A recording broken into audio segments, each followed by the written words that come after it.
What's going on, guys? Today we are down here at Imperial Motors here in Hornchurch to check out the BMW M5 Competition.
We are in the M5 competition.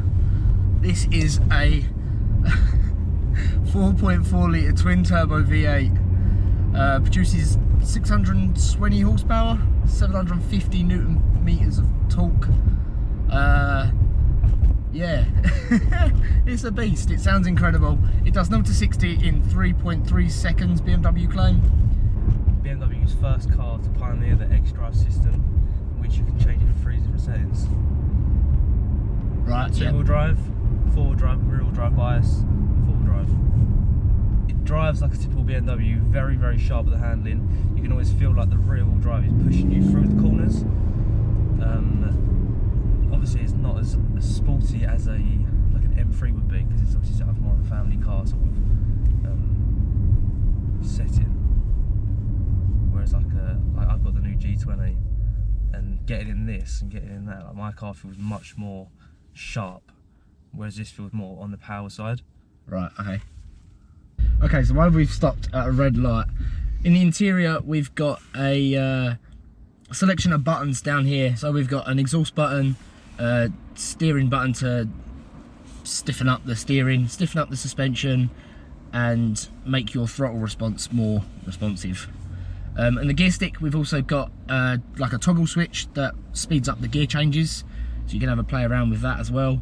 Obviously you've got your flappy paddles behind the steering wheel, but you can also shift manually with the, is it a gear stick?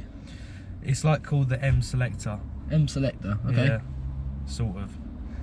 It's like this is they only have this in the new M cars. Like this was the first car to pioneer the new design of the selector. They used to have like an old knobbly sort of one, right? Yeah, which was seen in the old like 3 Series, old 5 Series, and then it sort of evolution on like changed ever so slightly to the new ones, and this is the first one that's changed completely. Oh right, okay, I never knew that. There you go. I'm leaving that in. So on the steering wheel there's 2 preset buttons, M1 and M2. The M1 you can change to whatever you want, obviously they're your presets, but you can change that to any of the 3 buttons down here. You just press it once and that mode will be selected. Usually I've seen a lot of YouTube channels talk about that the M2 is more of your violent mode, if that makes sense. Like you're more Sport Plus, right? Yeah, it is, yeah. But you can change it to whatever you want. That's like, it's out of the factory, it's preset to be like traction control off, right. Everything in Sport Plus. It's like the track mode.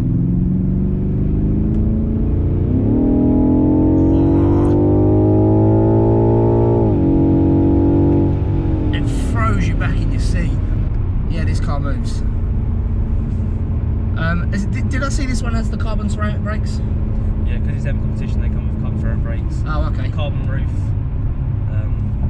20-inch wide-spoke alloys. I saw that. Little, obviously some of these are standard as well. Little lip on the boot as well, little spoiler. There's surround sound cameras. So surround sound. Oh yeah, surround sound. Like surround view camera, like 360-degree cameras. So that when you're parking, it will give you on your display what the car can see from the outside. It's really clever because this is like the first car I've ever seen this. It will give you the 360 view, and then you can move the camera so it like looks out on the car. Oh, I did see that as well. I saw that in the YouTube channel. Yeah, we'll see if we can get the car to do that. And also, when you reverse up something, it will then change the view. So rather than it being the bird's eye view of the whole car, it'll be the bird's eye view of just that rear bit. So if you reverse up to a lamppost, it will then change to just the rear bumper. Oh, that's cool.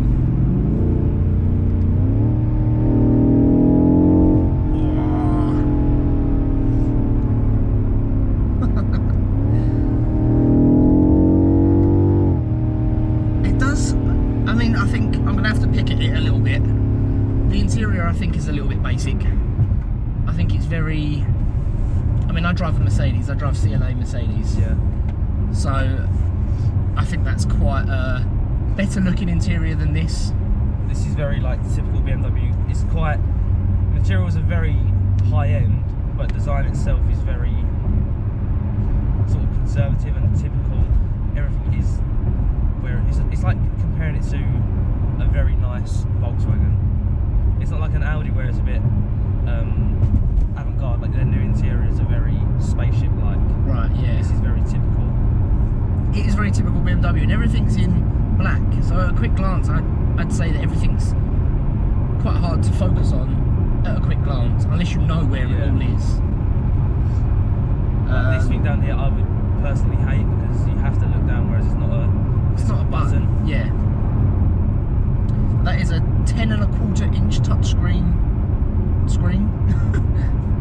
controlled by the circle controller. I'm really bad with my words. It's like the iDrive system. So it's like iDrive 7, and it has the BMW iDrive controller, right, which is also a touchpad. So when you're doing like the sat nav, you can type in S. Oh, cool. Okay. Or something like that. The M5 Competition. I'm not sure if the M5 has it as well. The scented vents. That's part of the luxury pack, or like the I don't know what they quite fit. It's the comfort pack, right? Where it has like soft closed doors, heated and ventilated seats. Right. So it comes as part of that pack. This particular one has a heated steering wheel. It does, yeah. Ambient lighting, so it will all look really nice in the dark.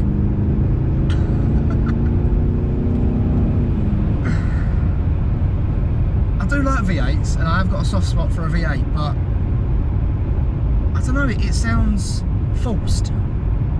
Obviously it is a V8, but does that make sense? It does come through the speakers ever so slight. That's what I thought. Yeah, it does come through a bit. It's BMW's like V8 is more refined. It's very like powerful and smooth. Whereas you find in like Audi's V8, which they put in like Bentleys and right, all of their different products, it's very burbly. Whereas this only sort of burbles if you change down or you make it, you like flick the accelerator. right. Whereas in an Audi or a Bentley, it would burble on the accelerator.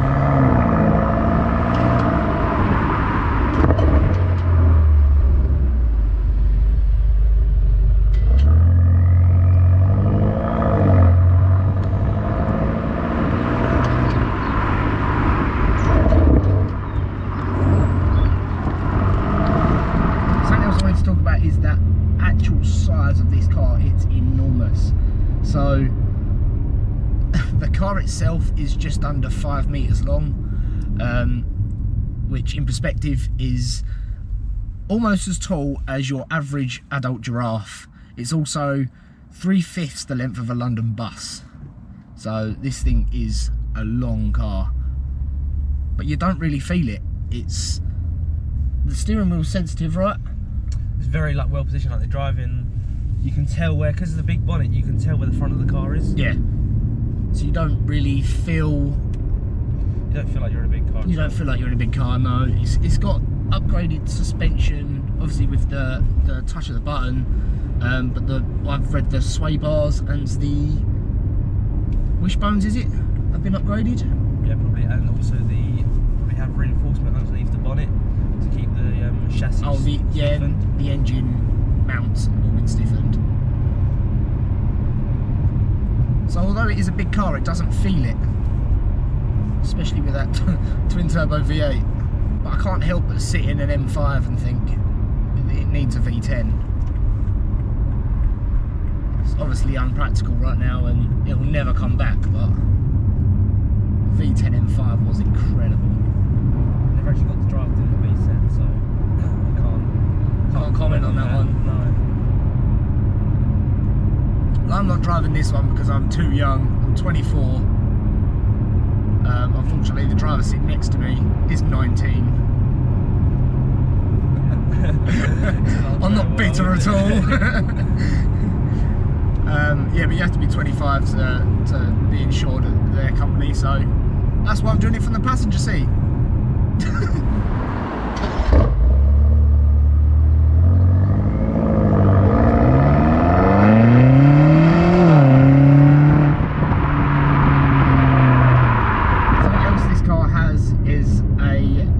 Massage button on the side of the door. So basically this isn't to like massage you and put you to sleep behind the wheel, it's to wake you up if anything. It literally feels like a little German man is in the seat punching you in the back. But it does like whole body, lumbar supports, you name it, it does the lot, the whole body. It's literally just to keep the blood flowing. If you was to drive this to the Nürburgring, it definitely would help out doing them long journeys in between services.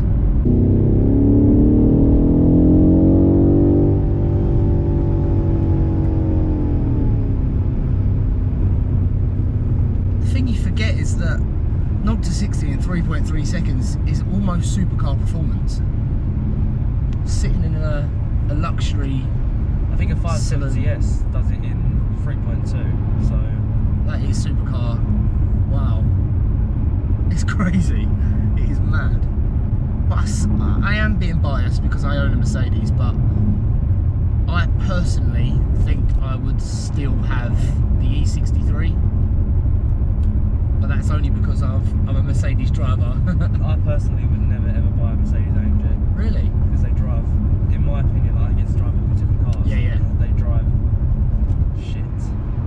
Like there's like in an E63 there should be, in a C63 fair enough, like the suspension should be very firm. Yeah. But like this, it should be a mix of comfort and firmness. Whereas I find the E63 rattles about an awful lot more than this would. Like for daily driving, it's just not the best. Okay. What we got this in at the minute? Sports. This is Plus. You go to comfort and it's like driving a normal 5 Series. Yeah, it's comfy now. Does make a difference.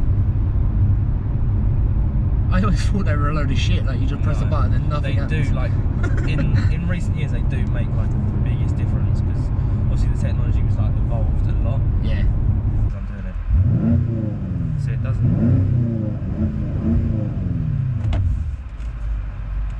Has he got a rev limiter? That's when you're standstill.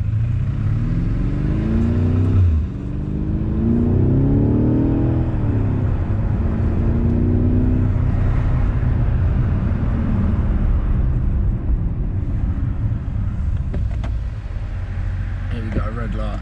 I didn't get any of that. Oh, I did. Definitely didn't just miss that whole clip.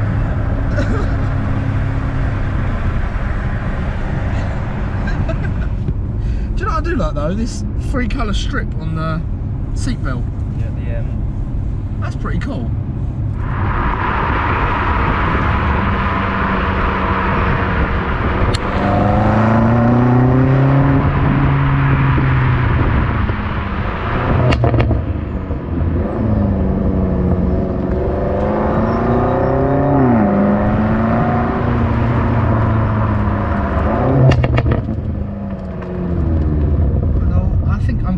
with the M5 Competition. I'm still being biased. I do like the E63 because I'm a Mercedes driver. I've said that 3 times now. But yeah, still being biased, I do like this E63, but this isn't to be unrecognised for 61,000, is it? 64. 64,000. These are brand new, £95,000, and it's only done 10,000 miles.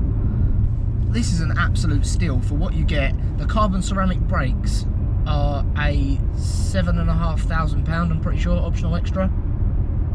I did go down to BMW yesterday, by the way. Did you? So also do a bit of research on this car because I know nothing about BMWs, so I had to go and do a bit of research before I came here. But yeah, honestly, if I had 60, what was it, 64? Yeah, 64. I wouldn't ignore this car.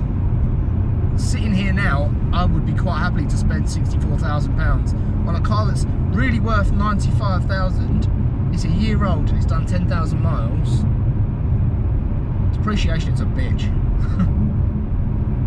But anyway, hope you guys enjoyed. Go on. Depending on where you look at it, depreciation is the best thing to ever happen. Because you can go and buy a year-old car for near enough half the money. How much money would this lose in a year's time if you kept this for a year? It's lost the vast majority now, so it won't be too harmful anymore. Obviously, it's going to lose money, but it's not. It's not going to lose another 27,000. It's not going to lose another £27,000 in a year. Well, there you go. Hope you guys enjoyed. If you want to see more car reviews from me, because this is my first one, make sure you leave a like, subscribe, and I'll see you guys in the next one. Take care.